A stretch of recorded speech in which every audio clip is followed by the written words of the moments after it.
one character that really stood out to me is John Walker, especially with Thunderbolts being on digital now, rewatching it constantly, right?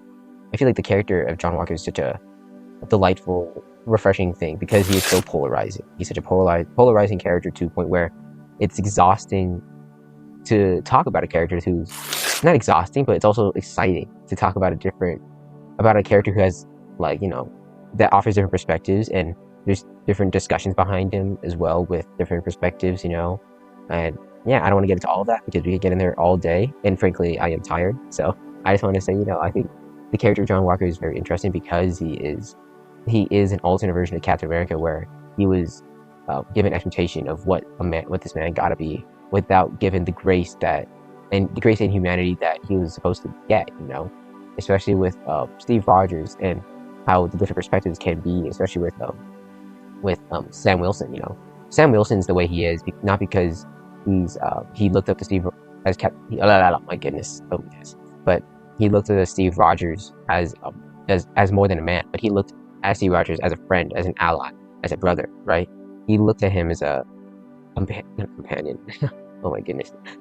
He looked at him as a person that he admires and adores as a friend, and I think that's what works because he's viewed that perspective. He viewed the humanity behind the mask, behind the shield, and meanwhile, John Walker didn't get any of that because John Walker only viewed Captain America as a symbol, as a tool, as a way to represent his country, not as a way to represent his humanity.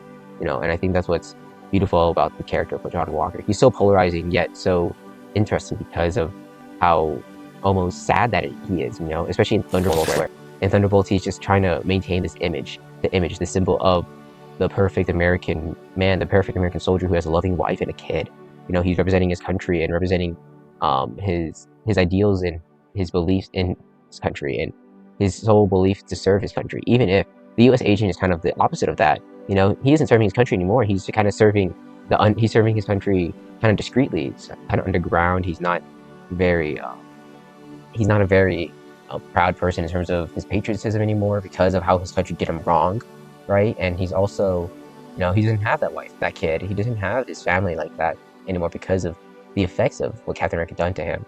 And it's just a lot of things that really intrigue me about that character, especially with how he tries to handle the symbol while also trying to handle his humanity. And it's a great take on U.S. Agent, and I hope that he gets explored more in Doomsday, right? And yeah, Wyatt Russell plays him fantastically. Everything about that character is so amazing, And yeah, obviously, he's a very polarizing character because he killed terrorists, right? And he killed a man who was quite possibly surrendering, right? It's a very interesting discussion, which I'm willing to get into in the comment section. I'm willing to do that because I love this character, and I think he is one of the best characters in the MCU, and quite possibly the best new character in the MCU. Yeah, I mean, I feel like the Falcon and Winter Soldier actually was a great setup and a really great start for John Walker as a character because, they made him to be like, you want to like him, but you also don't want to like him because you feel like you're in the middle with, how he's viewing his morality compared to feel like he's kind of it kind of feels like someone's one-upping him, making him feel less superior and making him feel small, especially that he didn't have the super soldier serum when he first started out and when he was gifted by the government to become Captain America. And then, seeing that he couldn't even take on the Dora Milaje over in the hotel room when they were trying to arrest Zemo, while the Dora Milaje was trying to, take Zemo into custody back to Wakanda for his own actions. It was an interesting thing to see how much that he felt inferior, and then having to rethink and reevaluate his life and the way how things have been going, and seeing his partner Battlestar or Lamar Hoskins get killed in front of him, and then going on that vengeful path.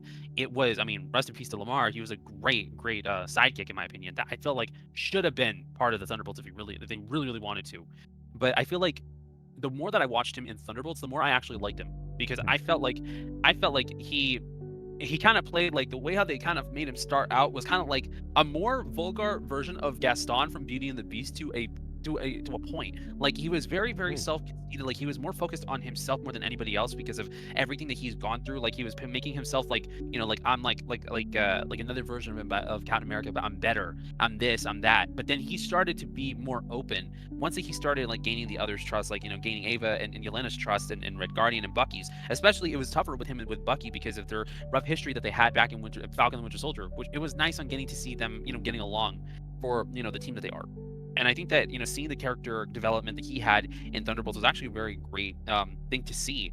And it's such a shame that it didn't make that much money at the box office, and it was such a sleeper hit that it Yes. didn't even spark up anything. I thought that Thunderbolts was one of my favorite. It's honestly one of my favorite MCU movies of all time, and it was easily the best Phase 5 MCU movie, easily my favorite one. And I really wish that people would have went to go see it even more.